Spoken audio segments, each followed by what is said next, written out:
Okay, so we are joined by Richard Whitehead MBE. So firstly, Richard, thank you for your time and joining us. How's it going, guys? Hope you're Yeah, okay. Enjoying the dirty weather in February.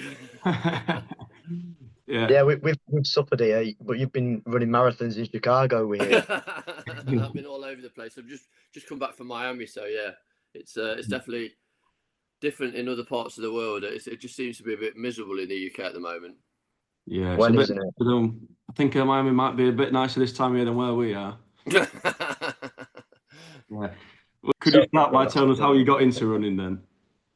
So I was inspired by an athlete called Terry Fox when I was younger. There wasn't I didn't really have any role models that I looked like or I could associate with when I grew up. And then I saw the Terry Fox film on TV when I was about 13 or 14, and that kind of really was a light bulb moment.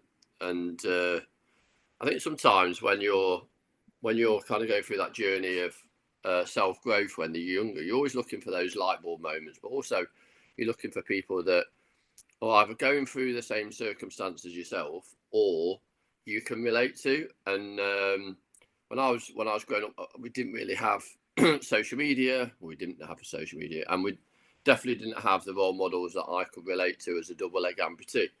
So when I saw this story, it kind of said actually anything is possible, and it is.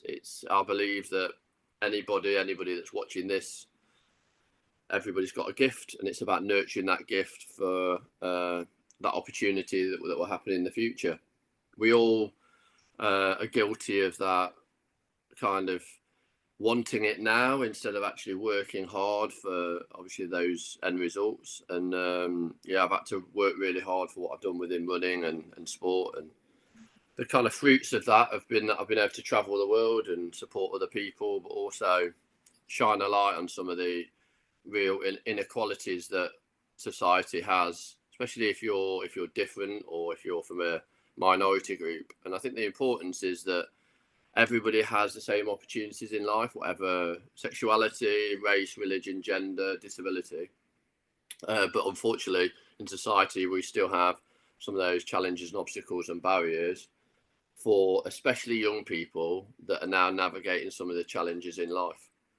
You say Wikipedia isn't always right, but is it true that you competed as a former ice sledge hockey player? Yeah, so I did. I went to Turin in 2006, and that was my first. That was my first experience at the Paralympics.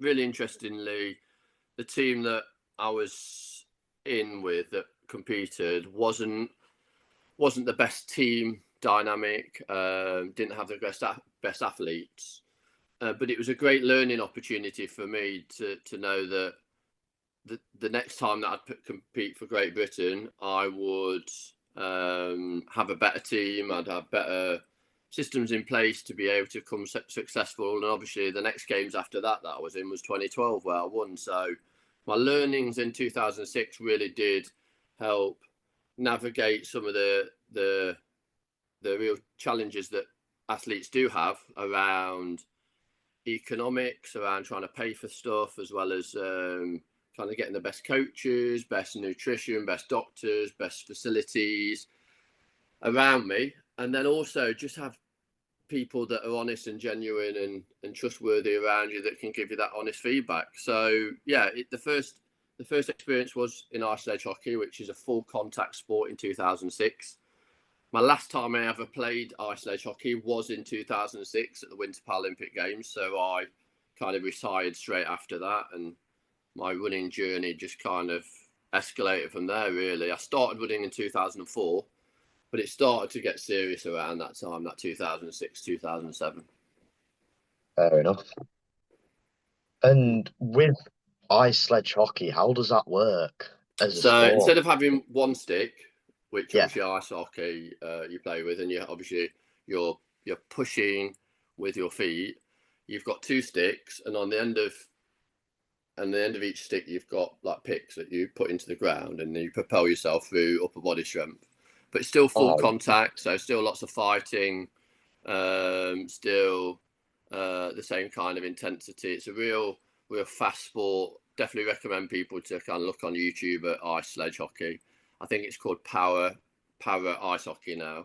Have a look at some of their games, and it's full contact. And yeah, just fortunate enough to get to the games with those guys. And I played for about I think probably about 3 or 4 years.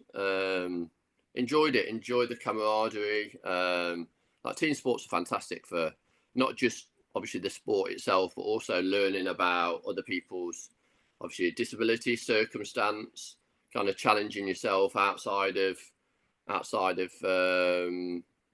your disability. And also, again, I travel quite a lot, especially in some of the Nordic countries with ice hockey, so Sweden, Norway, etc., which is brilliant. So yeah, I look back at those memories, even though it was in 2006, which is a long time ago now, with fond memories. But yeah, then really did understand that the team itself wasn't a good working team, and that's probably why our success was hindered. Like, we were 5th in the world at one point, which was fantastic for a sport that was underfunded, under-supported even by the British Paralympic Association. They didn't really want to send us to the games, but the athletes really did kind of want to go, and they were empowered to do that. So we went in 2006, and yeah, that's actually the last time that Great Britain had qualified for the Winter Paralympics as well. So yeah, nearly 20 years. So it just shows that obviously that lack of investment has really had a big knock-on effect with the progression of the team. Over years, you'll be able to tell me if this is accurate or not, but I read that you've run over 80 marathons. Is that true? Yeah, so starting the year, I'd done 80, and then obviously I've done Dubai and Miami this year already. So I'm on 82 now. So this year I'm trying to run 20 marathons over the year, and then get up to my 100th marathon in New York, where I first started in 2004. So yeah, it's a massive, obviously, challenge to be able to run one marathon, but in 20 years to be able to do 100, it's crazy. And those are all over the world. Again, I've worked really hard at what I've done, and gone from 5 hours 19 minutes, which was my first marathon, to obviously being the fastest leg amputee in the world with 2 hours 41, which I did in Chicago last year, with the same technology, just obviously working hard and working with my coach to be better. But in countries like Lebanon, Beirut, lots in America, lots in Europe, lots in Africa and South Africa, it's a fantastic way of seeing a city for those that want to run a 10K half marathon or a marathon. It's a great way to make new friends. Like socially, there's lots of kind of activities around running, especially at the moment. And whether you're in Manchester, Birmingham, Nottingham or London, there's always running clubs out there for young people to get involved in. And I know, obviously with having a disability, how hard it is sometimes to navigate some of the social opportunities when you're getting older. So running is such an inclusive one for that. You just turn up, loads of people are in the same circumstance yourself, you start chatting, you make new friends. Yeah, you mentioned the first one you ran in 2004. So first, I'd like to ask about how you prepared for that as your first ever marathon, because I assume first ever marathon in New York was preparation wasn't ideal. I'd never ran a 5K, 10K or a half marathon before, so went straight into run a marathon. I'd obviously done training, but training was it was ad hoc. I was just kind of playing around with it a little bit. I didn't realise how far 26 miles was, and the running legs that I ran in the marathon, I'd only had them like 2 weeks before I actually ran the marathon. So very underprepared. And preparation is the key to success with anything in life, but also especially marathon running. You need to get your body used to that expenditure of energy and being able to run 26 miles, and also the pressures that it has on your body as well. being a double leg amputee, I use a lot more energy than an able-bodied person, and I didn't realise that at the time. So having utilised things like sports science at universities such as like Nottingham and Nottingham Trent and Loughborough universities, you get to realise that your body is such a unique vehicle in life, and you need to support that body to be able to get to the finish line. And that's what I do now. I work tirelessly at becoming better.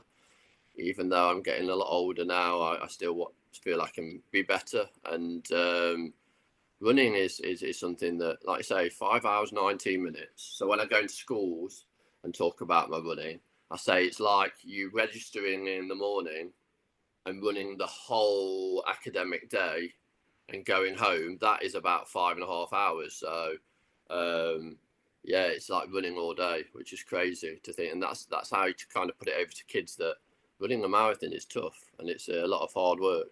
And then to now be doing it in half the time, it's crazy, right?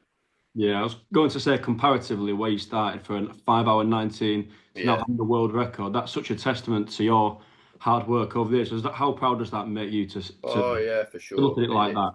It's probably yeah, it makes me really kind of like proud of the ability that anything's possible, but also like I've been fortunate enough to get loads of like accolades in my life, whether it's an MBE or whether it's like accolades in Nottingham and doctorates and all this kind of jazz, which are fantastic. But to be able to actually do something that you can see the progress over the years, and yeah, look back at kind of how my body shape's changed, but also my mentality around performance has changed as well.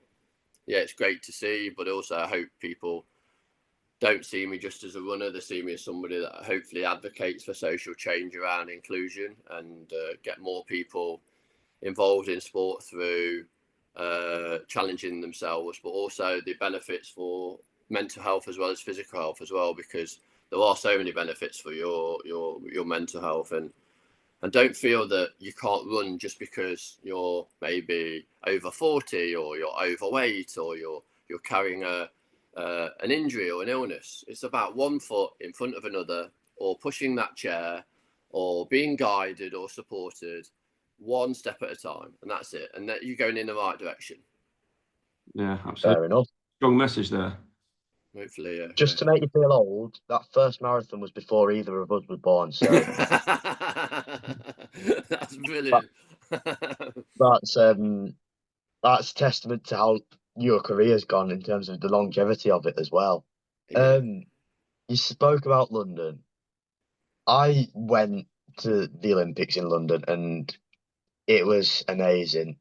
And how was it as a British athlete representing Great Britain in London at the Olympics? Yes, it was incredible. As you can imagine, like obviously being fortunate to go to 4 games as an athlete, one as a commentator, and you kind of see all different aspects of the games. And I still advocate that London still is the best games that I've ever been able to watch, either on the television or be in there in the person or be part of it. And then to be part of obviously of that success and have an iconic moment in the Paralympics was for me something that I dreamed of. And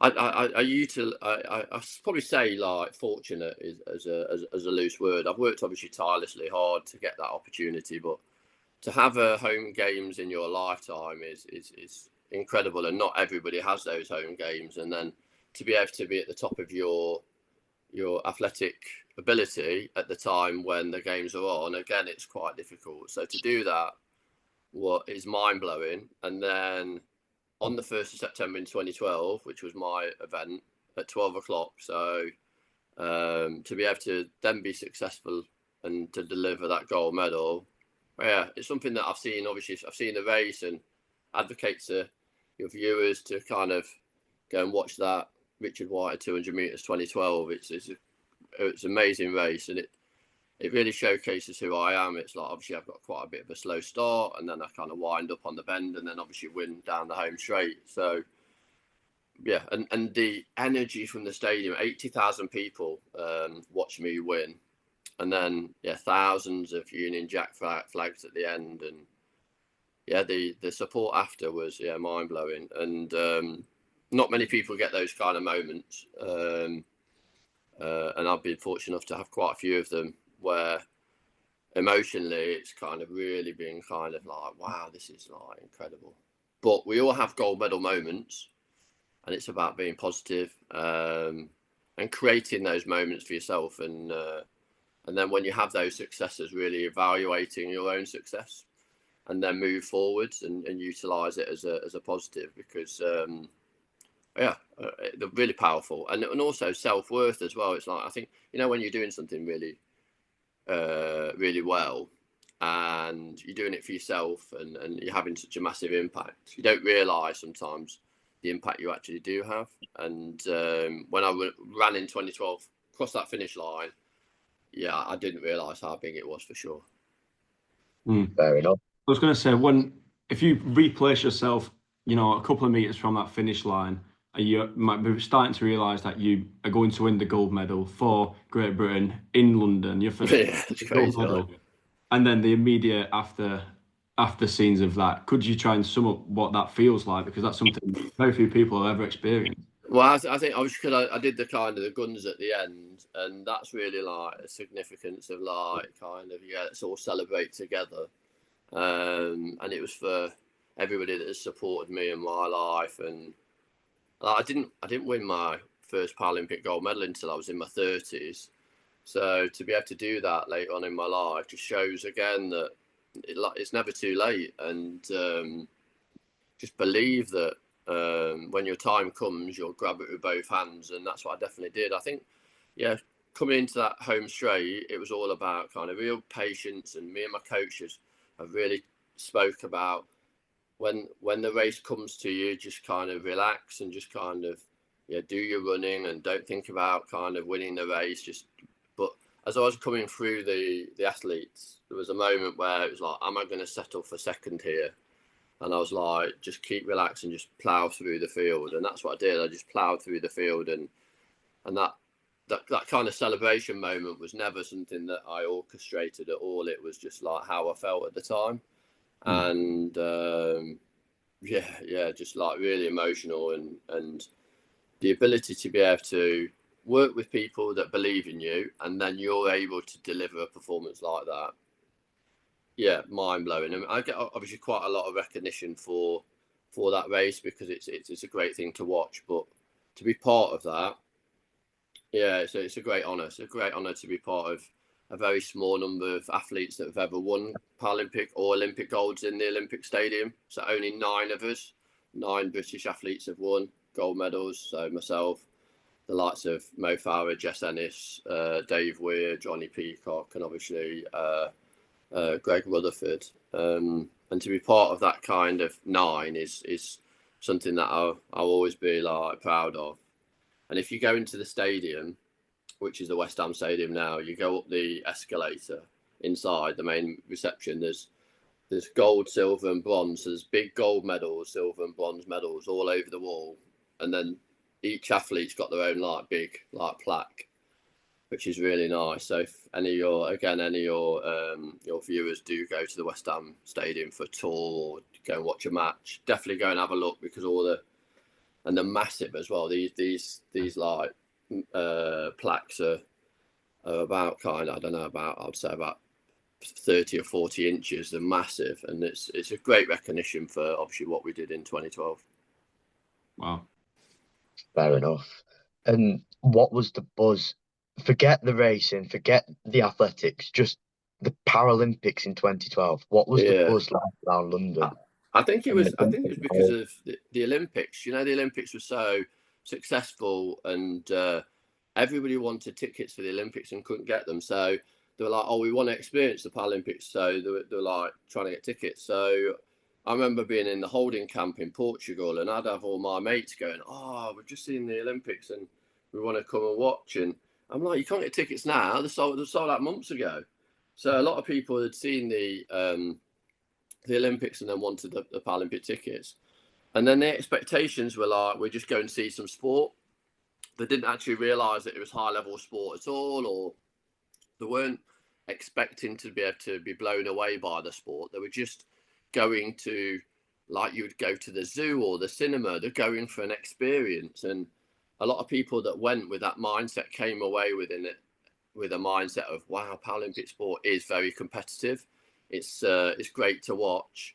And we've got some real role models within the Great Britain team. And again, it's like I had a lot of people that I'll be on the train going into St Pancras, or I'll be out and about in London, and I still get people coming up to me now, all this time, going, "Oh, I was in the stadium and saw you win in 2012," which is it's just crazy. Yeah, it's just crazy, but it's the buzz around the city was incredible, and around the games was I'd never felt anything like it before. But I just needed to kind of put it into perspective and go, I've still got a job to do. Don't get too excited, and enjoy the moment. Yeah. Yeah, Around that period as well, you're having quite a lot of success. You had the World Championships in 2011, and then after you went to Doha and Lyon and won two more World Championships before Rio. So if that in that period of your life you were just getting gold medal after gold medal, do you think then World Championships almost helped you along your way into the Paralympics, giving you that extra boost, if you may say? Yeah, yes. I went about 10 years unbeaten on the track, and obviously 4 world titles in a row. And I was the fittest and strongest I ever was going into Rio. I should have won the 100 and the 200 in Rio. I had the fastest time for the 100 that year. Won the European gold medal in the 100 that year as well.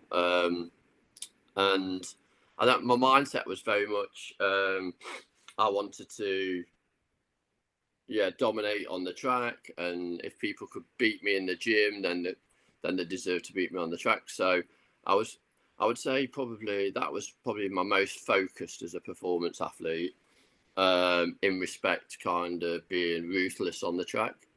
And I definitely kind of went above and beyond. At that point, I would say I was probably the best athlete on the Paralympic team. I felt stronger than anybody, faster, mentally kind of resilient, and I don't think anybody could have beat me on the track. And when you're in that moment, it can be quite scary, because your confidence is that high and nothing can knock it, but you still need to have people around you that are kind of keeping you grounded and making sure that you don't make any mistakes, because you're kind of like on cloud 9 for 4 years. It's really tough to kind of keep things into perspective.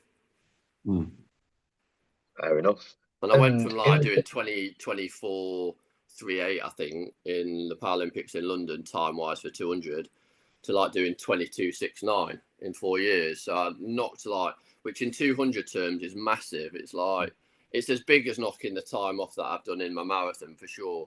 And when I did my 22.69, I was racing able-bodied women in the 200. So it's 22.69 is a fantastic time for 200 meters, and that was because I was literally like working so hard. I was doing circuit training 4 times a week.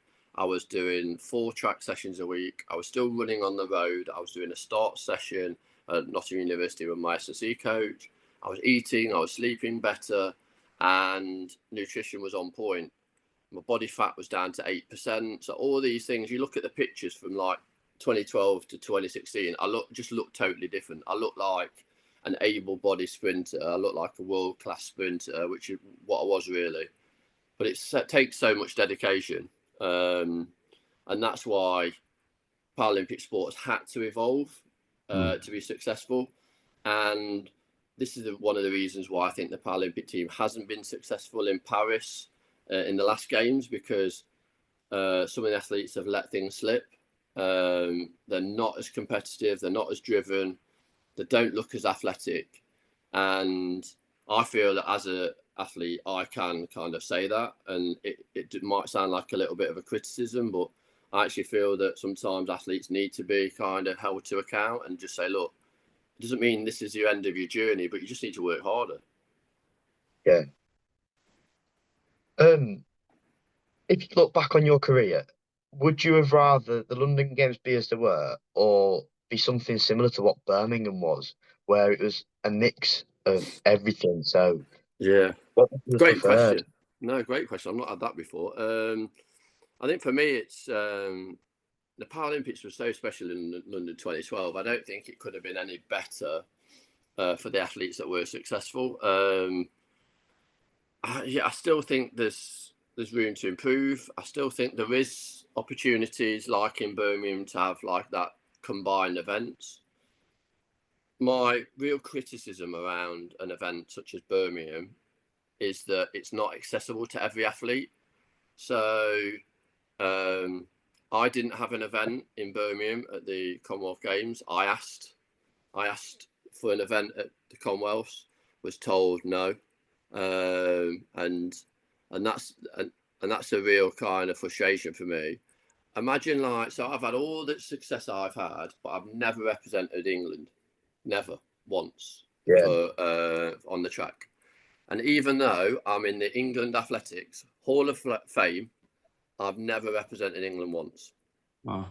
So that's one of the things that it's not like it's not something that I'll always go, oh, I'm really disappointed I didn't represent England. I think it's more a criticism of England athletics and the structure of going, actually, these opportunities should be there for the athletes, the elite athletes that we've got. And we need to understand that the elite athletes need to have those opportunities. Because what happens is these events in the Commonwealth Games are the same events for the same athletes, games after games. And it isn't fair. It isn't fair for the athletes that want to compete. And they'll make excuses, but the reason why these para events are at the Commonwealths is because they're the easiest ones to facilitate. Instead of looking further abroad and going, actually, we need to open these opportunities to engage with a new community of people. enough. Yeah, and in that period, as we were talking about your golden years, as you like, in that couple of Olympic spells and your World Championship spells, you were awarded an MBE. Yeah, You're now 2013. Yeah, MBE. it's nice.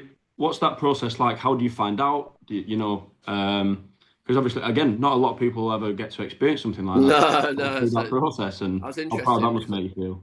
yeah, it was interesting because I was actually away at the time when I got told. So I was in Lapland actually. I was working for a charity called Wish Upon a Star. So I was working with a group of young people that have life-limiting illnesses, and it's fantastic to go out there and let them experience going on reindeer and seeing Santa. And anyway, so I was out there and I kept getting this missed call on my phone. And I was like, I don't know the number, I'm not answering it. Anyway, so I don't know what it was that made me think, I had to take it. It rang me 5 or 6 times. Anyway, it was from somebody from Buckingham Palace saying, hi, Richard. Have you got a minute? I was like, well, actually, I'm in Lapland, but I can take your call. He says, well, I'd like to inform you that you've been successful at the nomination for an MBE as part of, obviously, your success within the sport of 2012. And then they ask you if you want to accept the award or not. And then, obviously, I put the phone down. I was like, well, that's amazing. I kind of had an inkling because, obviously, I'd heard that with the success of 2012, the gold medalist would be getting recognised. But no, it's unbelievable. And then also to be out in Lapland as well and to kind of share that with some of the people there. It's meant to be confidential, but I was quite excited, so I shared it with a couple of people there, and then obviously share it with your parents and your family that has obviously supported you through your life. It was great. So I got a car for my mum and dad and me to drive from Nottingham to Buckingham Palace to then get my MBE from King Charles, who was obviously Prince Charles at the time. And I know that was a real proud moment for my mum and dad. And to be able to see me getting that recognition. For me, it's all about kind of my family and my friends at that point. Those kind of awards, like I said earlier, mean that obviously I've been successful and I've done well, but they mean more to the people around me than myself. Yeah, I think that's just simply beautiful, you know, that message. Yeah, it's nice. It's really nice. It's a real nice memory to have for sure. Yeah, definitely. And something that I think is quite nice for people to see for you as well. You talked about the Wish Upon a Star. You've also created the Richard Whitehead Foundation as well. Yeah. So quite a big thing, obviously, in your life is that giving back. And could you talk to us about obviously the charity itself and its aims and what that For means sure. in your life? Yeah, for sure. So after 2012, there was an opportunity for me to have a charitable organisation or foundation, but I felt that at the time I didn't really have the life experiences to be able to represent the whole community, and I wanted to have a more rounded approach within my life to be able to serve the community at the best I could. And so within the last 10 years, I've done a lot of work within the humanitarian sector, with working in like Jordan and Syria and Beirut, and in the States and in this country with some of the veterans, as well as working with some BME communities, Black and Asian minority communities, as well as LGBTQ plus communities, as well as obviously looking at like the homeless and some of those other charities that really have not had the support.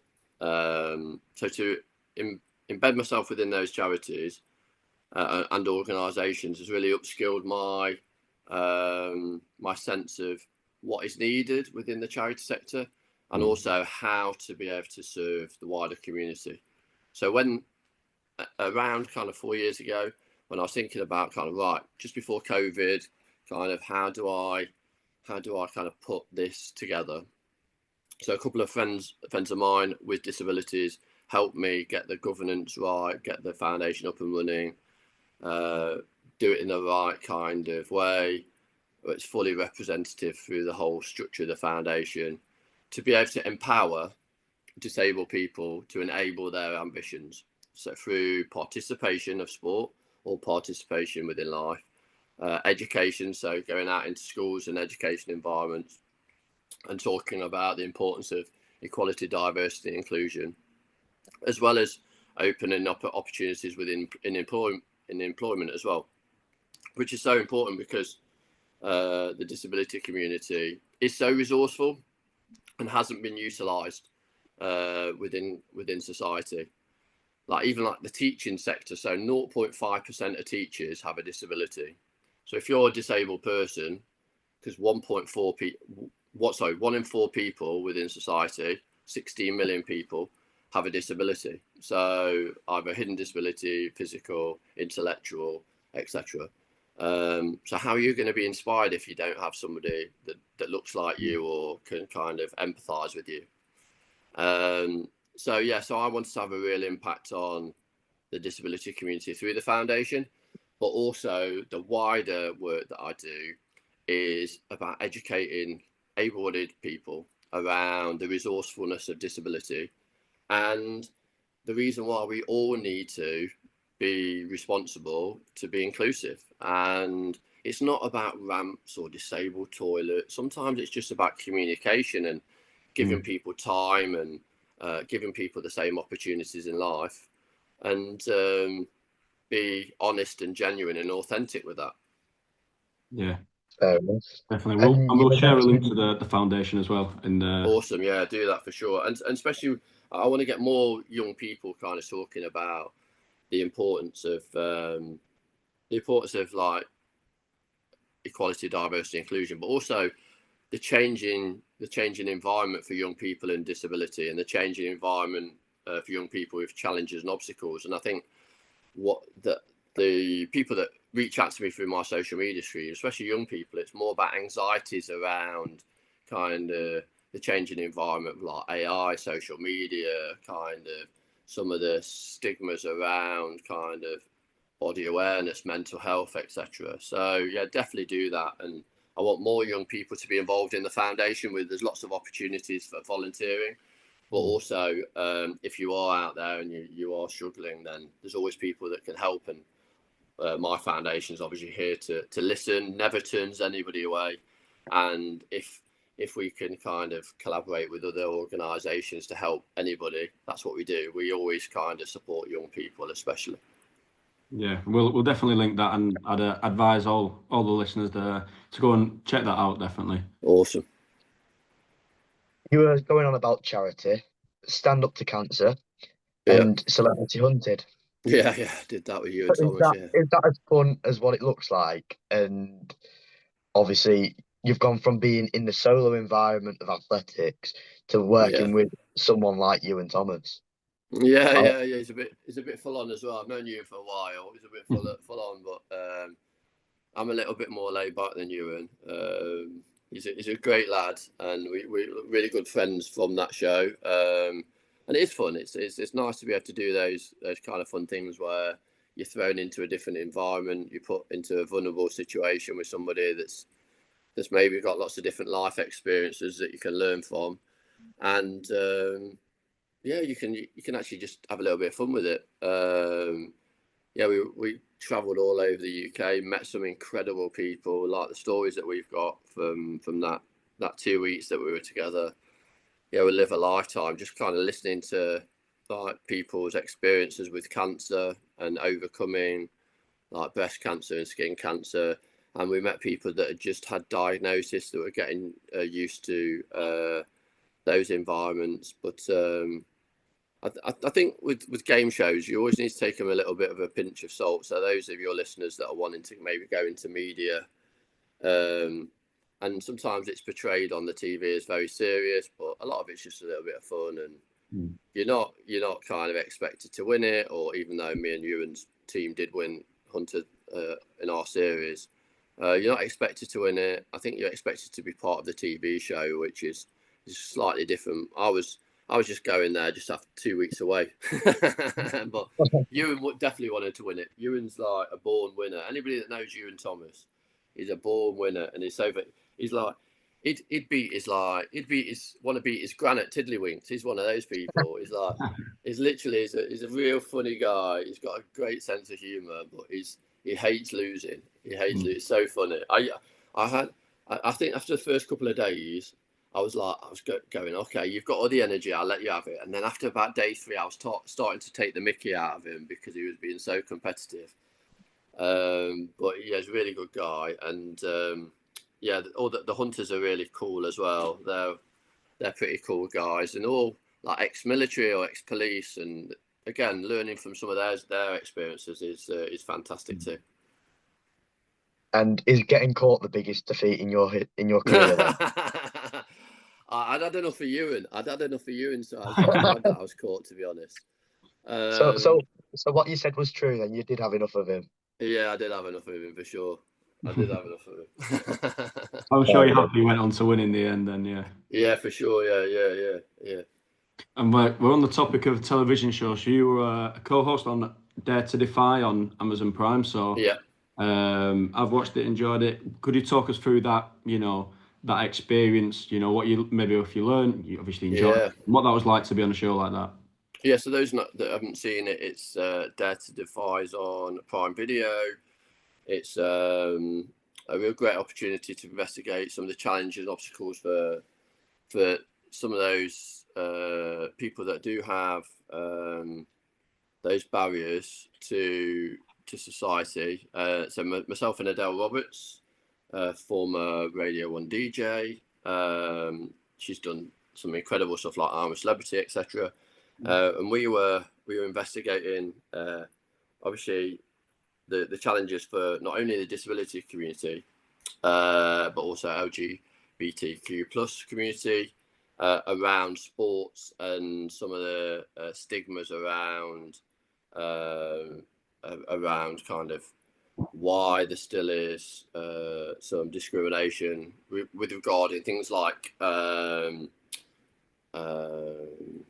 spectators within football stadiums, as well as access to motorsport, And we also looked at kind of real positive scenarios, like equestrian sport is great for supporting mixed gender sports as well. And we really wanted to look at why that was, and then actually put on a fully inclusive event at the Olympic Stadium. And it was a real journey for us both, because our kind of perception of what was out there and what was happening was right in certain ways, but also what I came away from it was that every person with a disability is completely different, and whether you've got a similar disability to somebody else, so I'm a double leg amputee, somebody else that's double leg amputee, male or female, might have completely different barriers and obstacles than myself. And so that's the reason why we summarise by saying that everybody within the minority groups deserves to have that platform, but there needs to be allowances for every single person that might be very individual to themselves. So whether that's social anxiety, whether that's physical challenges, obstacles, whether that's communication barriers.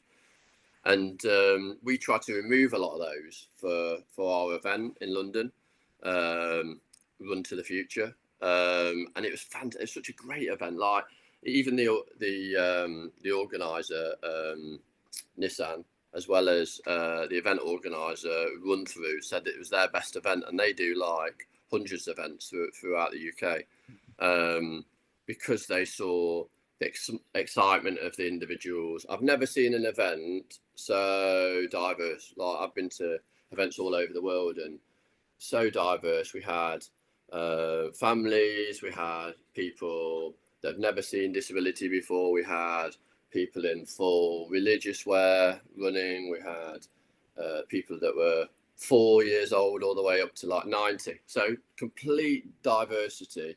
And if you look on the program, like I say, you'll be able to see that, and very authentic. And hopefully we can do another series in the future to amplify the messages, maybe internationally next time, to kind of really investigate how other countries are doing things, either positively or need to improve. Maybe America, because there's obviously a lot of issues around diversity in America at the moment, isn't there? So yeah, just wanted to. Donald Trump's not making it easy, is he? No, not at all. You were saying about different like disabilities. Yeah. In 2020, you went from being a T42 to T61 athlete. What's the difference between that? Yeah, it's and again, that's one of my real frustrations with like Paralympic sport. It's all about categorization. So imagine like you being put into a class that basically just represented you as a white male. I don't know, you got blonde or ginger hair. Very brown. It's very with glasses, you know what I mean? And you were racing against everybody that was in your class that looked exactly like you. One, it'd be a bit weird, and two, it'd be like, well, that's not how sport should be. It should be more open. And so the IPC, who are very political, decide that there's parameters of racing, and what they've done is they've gone, actually, the class that I was in before was quite wide, so we had like single leg amputees, double leg amputees, and people with limited ability through limb deficiency within one class, which in some respects, looks a little bit like, how's that person with that person, but ability wise within the race, it kind of all sorts itself out towards the finishing line. Well, what they've done now is they've kind of cut the classes down so that literally you're racing people that look exactly the same as yourself. And it doesn't really work because the numbers have dropped off. Like, I haven't actually got a class on the track at all now because the numbers have drastically dropped off. Like, it's not easy as a double leg amputee to run super fast. And that's why only a few of us do that. So basically what's happened is the IPC has limited opportunities instead of actually open them up. And without swearing, they've obviously messed up the Paralympic movement by not actually listening to the athletes. They're just making political decisions, and Yeah, I've had my glory. I've had my time in the lights, and yeah, it would have been nice to maybe compete in Paris for my last games. But I think it's for the next generation that I feel sorry for. It's for those that are coming through that won't have the events to participate, or you're having to represent your country in another sport that maybe you're not as passionate about because you want to run, but there's no running event, so you have to swim or play basketball or do something else. And that's what sport shouldn't be about. It should be, I'm passionate about this. I want to be the best I can be in this. It's not about the gold medals. People, and that's what it frustrates me. I see athletes jumping from event to event to event just to chase a gold medal. It's not how it is. Like, I can honestly say, like, I'm a runner. I love running, and to get that gold medal as a runner will beat anything else another athlete can do by winning 20, 30, 40 gold medals in a sport that they're not passionate about. And that's what it is. It's not about gold medals. It's about kind of being better yourself. Like knowing you've got that gift, nurturing that gift, and be the best form of yourself. Not just going after an easy ride. And I'm not saying that winning a gold medal in a different sport is an easy ride, but I'm saying that if you're passionate about a certain thing, then why not just go for it? And if you get a gold medal in that event, that's fine. But yeah, that self-gratifying moment isn't what it's all about, for sure. Your passion for running is so like evident to see, and you must have obviously a great amount of passion if you're running 80+ marathons.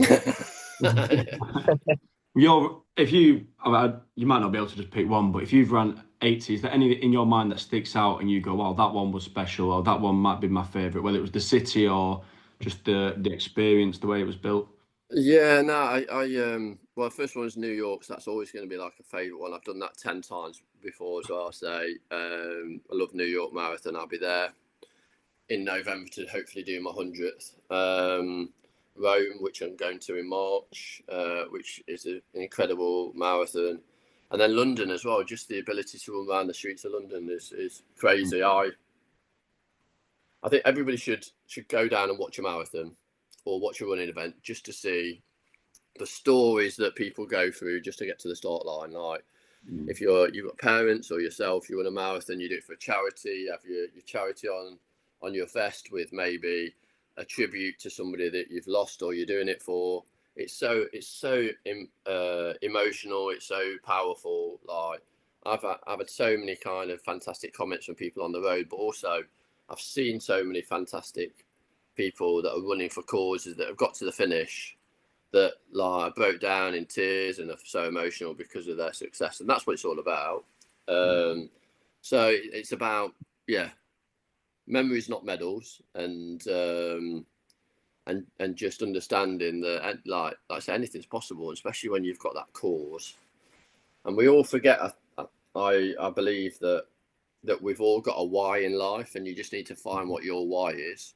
And young people sometimes want it too soon. Just kind of experience life, travel, listen to people that maybe don't agree with you. It doesn't mean you have to agree with them. It's just you need to be open to new ideas. Learn from people with a lot more experience than yourself, and get out of your lane. Get out of your lane that you find is comfortable, because in those vulnerable moments you'll learn a lot about yourself.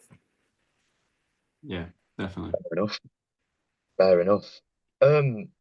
So here on the Sporting Blueprint, we end with a few questions. Okay. Who's been the most major influence on your running career? So two coaches really. So Keith Antoine and Liz Yelling. They've supported and guided my running career from day one, really. I first started as a bit of a rookie, not really knowing anything or knowing what to do, and then having two coaches that have really supported me. Keith, who's coached athletes that have won Olympic medals, never mind Paralympic medals, and then Liz herself had won Commonwealth medals and been to 3 Olympics, so as a marathon runner. So people like that bring not only expertise with coaching, also life experiences as well. Fair enough. And kind of on a similar kind of wavelength to that question, we ask if you were in our shoes and you could pick the brains of anybody to chat to, if, let's say you were making your own podcast or just to chat to in conversation, anybody in the world, who would you have picked there? Well, I did a podcast with Ellen White called Track and Ball a few years ago, and we had some fantastic guests, and I think we went down the route of kind of the sporting people. So we had like Chris Hoy and Rebecca Adlington and Tom Daly and some kind of really cool sporting people, which is great. But I think it's also about kind of looking outside the box, and I think performance. So obviously, we all want to perform better. We all want to be the best form of ourselves. Sometimes you have to look outside the box of that as well, and maybe look at different industries and different professions, educators, and I think it's also when you kind of go through life, you want to have those tools and skills to be able to navigate some of the problems. And I think by listening to like the guests that you can get on, it can be really powerful, can't it? In that positive way. And I think whoever you got on, they need to be a positive role model. They need to be able to communicate their messages to the audience, your audience, not just an academic audience. I think sometimes people try to articulate their message at a level that isn't relevant to the audience. So hopefully when I talk, hopefully I'm able to do that. Going back to your question, who would I want? I don't know.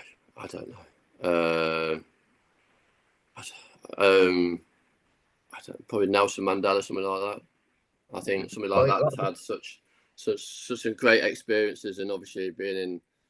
I've spent a lot of time in South Africa myself. Probably about a year and a half of my life in South Africa, with all the time I spent out there training, and somebody that's had a lot of experience in kind of the good side of life and sort of getting mixed up in some of the troubles of South Africa as well. I think he would be a fantastic person to talk to about kind of humanity and also about the best ways to get social change. Wow, I'd love to be a fly on the wall for that. Wow, that'd be fantastic. Yeah. Quite hard considering, he's not here, but yeah. Yeah, that's it. Yeah. If you were to sit opposite a young Richard Whitehead, maybe 20 years ago, before that New York Marathon, to give him one piece of advice on the way your career has gone, what would it be? Jesus Christ. I think it's perseverance, really. Just persevere and just enjoy the process of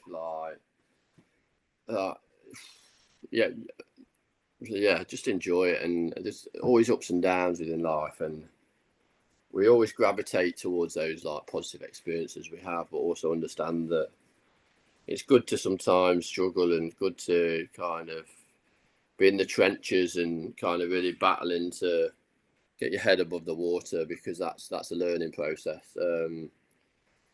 Traveled all over the world since then. I've won stuff. I've learned a lot. I've met some incredible people. I've been to war-torn conflicts. I've met people from different ends of the spectrum, and hopefully I've had an impact on the people that I've met. Probably regret-wise as well. Probably language-wise, I've not really picked up languages that I've been to the countries. I know I've been to a lot of countries, but I wish I'd have done more work at school around languages, because again, like to all your listeners, like the ability to communicate is so powerful. But luckily, for what I do physically, I'm able to communicate through people having empathy around me overcoming challenges and of adversity. But yeah, knowledge is power. Definitely for anybody that's listening, knowledge is power, but also kind of give yourself a unique USP that enables you to communicate with a wider audience. Yeah. I love that. Give yourself a wide USB. I love that. I'm adopting that now into my vocab. So our final question for the Sporting Blueprint is one that we ask everyone, and that's what has it meant to you to say you've been involved in the elite world of sport? How much has it meant to you to really be up at the top of the game? I don't know what's it meant to me. I think it's a great honour to be able to. It's a great honour to be able to represent your country for sure. I've never took it for granted. I think as a young athlete, I see a lot of youngsters making lots of mistakes around like putting on that tracksuit and only competing. You need to also represent your country. You need to represent your family. Whether you're in Nottingham or yourself in Rochdale or up wherever Ben is. I don't know where Ben is. I'm in Birmingham or Leeds. where are you, Ben?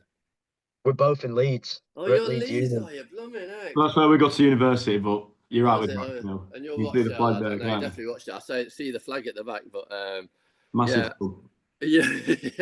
Yeah, I'm not as big as Oldham Birds, you know that. No, he's gone there, has he? He's gone there, has he? But I just think I think it's a great honour, and when you put on that tracksuit, it's like a badge of honour, really, and to be able to represent your country at anything, it definitely has made me more patriotic. I'm proud to be British, but also understand that you can change people's perceptions of what's possible just by having a tracksuit on and speaking articulately about the importance of like people and coming together and resourcefulness. And yeah, hopefully I've done that through what I've done and continue to do it. I feel that I've got still loads of things to offer, whether that's professionally on the road, doing my marathon challenge, running fast times. I've obviously taught PE in the past. I've been a mentor to other athletes. I supported other athletes, but inevitably you have to do it yourself. You know what I mean? You have to get out there. You have to do the hard work and kind of hang in there for those golden moments, because everybody has them. And for young people, it's really important to understand you have to go and get it. Like nobody else will do it for you. I love to hear like young people that are being like pioneers within their field and really kind of pushing the barriers of what is possible, but also doing it for the right reasons as well, not kind of necessarily doing it for self-gratification or financial, but also just going out there and doing it because it's the right thing to do. And maybe that's what the message that I give to myself.